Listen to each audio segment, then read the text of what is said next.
What's up, guys? It's Justin Henry with J Hen Fantasy. And if you're looking for more insight and information than I have here on this YouTube page, make sure y'all head over to jhenfantasy.com. Check out my weekly note sheet, rankings, articles, bets, and a whole lot more. I promise y'all, if you're trying to win your league, that's the spot to be. Make sure y'all sub to the page while you're here, too. So the Tampa Bay Bucs head to ATL. You see the hat, man. And listen, this is going to be a fun game. I think if I was looking for a game that I wanted a lot of fantasy action in, this would be it. Tampa Bay Buccaneers, obviously off a strong offense last year, lost their offensive coordinator Liam Cohen, who went to Jacksonville. So a few changes in this offense, but there's also been a few changes for this Atlanta defense that I think could help it out and be a little bit better than they were last year.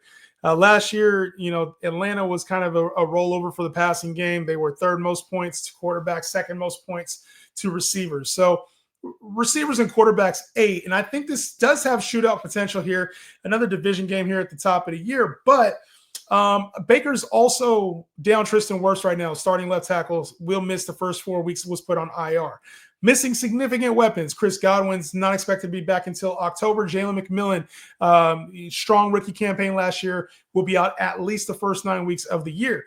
So when you think about Baker Mayfield, he's missing some key weapons. Cade Otton was a little bit banged up. He's expected to be back for this game, but he was a little bit banged up.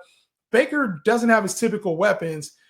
For me, I think he's still a mid-tier QB1 play, maybe missing some of the ceiling that he's had in past couple of years under Liam Cohen. What does this offense look like? Is this going to be the same type of offense, or is it going to be a little bit different? There is some continuity because I think it's the passing game coordinator that's going to be taking over as the offensive coordinator. It's Liam Cohen's old passing game coordinator. So I'm not overly concerned here with Tampa Bay. Now, with Baker, I do think you have to start him, and I do think you might have to temper expectations because he's coming off a campaign where he threw a ton of touchdowns. In this game against Atlanta, he's going to need to in order to keep pace. So they're favored in this game. Total's high. Baker's a start. I'm just curious to see what this passing game looks like. And then as far as the receivers, you have Mike Evans, obviously a locked-in wide receiver one. Not too many debates there. Could it draw a tough matchup there on the other side? Atlanta's talking about playing a lot more zone this year, so we'll see how they move Mike around the formation, if they keep him on the outside. Same thing with rookie Emeka Egbuka. Obviously had a strong preseason, kind of the talk of the fantasy community, has seen his ADP skyrocket from outside of the top 40 into the top 30 receivers. And I think for both receivers, they should see some action. Now, for Egbuka, one of the things I want to see is where is he at in the formation? Do they move him to the slot to play the Godwin role? Is this a different look for this offense? Is he playing outside in 2 receiver sets, which I'm assuming he is. He's starting, so I would assume he plays in 2 receiver sets. This is just things I'm going to be watching as the game goes on. Usage and really production against the defense, like I said, that has made some changes. So for me, when I look at Egbuka, obviously he is like more of a wide receiver 3, a boomer bust wide receiver 3. Now, I do think he probably has more floor than I'm letting on right now. Like, I could see him having 6 to 8 targets very easily in this offense if the Bucs keep things going. Mike is obviously going to be force-fed as well, but he could profile as like a 6 to 8 target type of introductory game, and if he does that, he's going to be more wide receiver 2 than wide receiver 3. So very curious to see the usage for Egbuka, who's had a lot of hype this offseason, even from Baker himself saying he looks the part of a polished vet. For me, Egbuka is going to be somebody I watch. I'm going to lean wide receiver 3 for right now. Lean start. Has upside for more, but I do want to see what it looks like before I fully trust him as like wide receiver 2, must start every single week. Bucky Irving, there's been a lot of talk about Bucky Irving, especially going up against this Atlanta. It's kind of a neutral matchup for him, but I would expect Bucky to be heavily involved in the game script going up against Atlanta. Bucky, to me, obviously had a strong finish to his rookie campaign last year and should see a lot of opportunity here. Rachaad White was banged up this preseason. I think he's expected back week 1, but Bucky Irving should be involved in the passing game.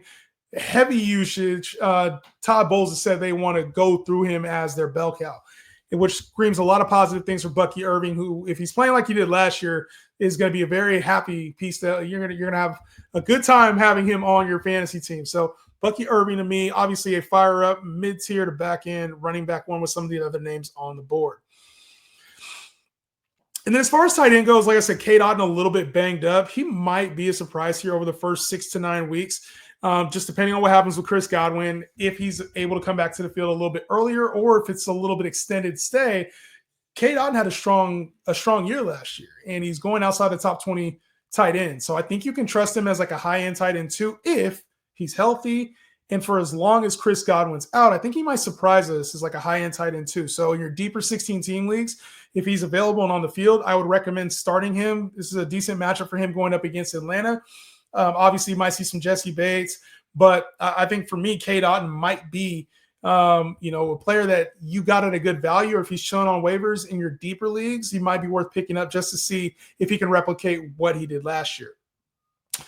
As far as the Atlanta side of the ball, Michael Penix at quarterback. I've talked a lot about my excitement for Michael Penix this year, and I think we see it against his Tampa Bay defense, who was very giving to the wide receiver and quarterback position last year. So Michael Penix proved last year down the stretch that he can deliver the football downfield, going to have opportunity to do that to this passing game, to these receivers. And I think Michael Penix, I'm firing him up as like a top 15 option for me this week. So I've already done a few like underdog drafts, and those 6-teamers where Michael Penix doesn't get drafted, I'm taking Michael Penix. I want to see what happens. I want to see if there truly is that deep throwing acumen that he's had in a lot of the preseason hype. I want to see it come to fruition. I already have big expectations for him. So I think Michael Penix could be in for a strong day, and it wouldn't shock me to see him as like a top 12 finisher on the position. One thing about Penix that we haven't really talked about is dude actually has some legs. He's not necessarily a runner, but when you lose your right tackle, their starting right tackle's out, their backup right tackle's out right now, you're going to feel that pressure from behind. And if that's the case, you, as a runner going to your left, it's easy to turn on the jet. So wouldn't it be surprising to even see him have like a nice 30, 40-yard rushing floor, have him, see 6 to 8 attempts. So if I was looking at like even opportunities betting-wise, rushing yards for Michael Penix would be something I take a look at. I don't know what the number is, but that might be worth a sprinkle. And then as far as the passing game, Drake London, obviously off of a strong year last year, I think he'll have an even better season this year, locked in as a high-end wide receiver 1 for me this week. And then Darnell Mooney was coming off of an shoulder injury this preseason. Remains to be seen how he looks. He's expected to give it a go this week. So obviously fire up Darnell Mooney, who was either close to 1,000 yards or had 1,000 yards last year and should be able to duplicate that campaign this year. At one point in the season last year, he was like a top 20 receiver, and I think he fell off towards the end. So don't forget, Darnell Mooney is a key piece of his team, and he's not that far from being removed as like a wide receiver 2-ish type thought for our teams when he was with Chicago. Like people really thought he was going to be something there. So he's his own talent in his own right. I think he has wide receiver 3 appeal some weeks.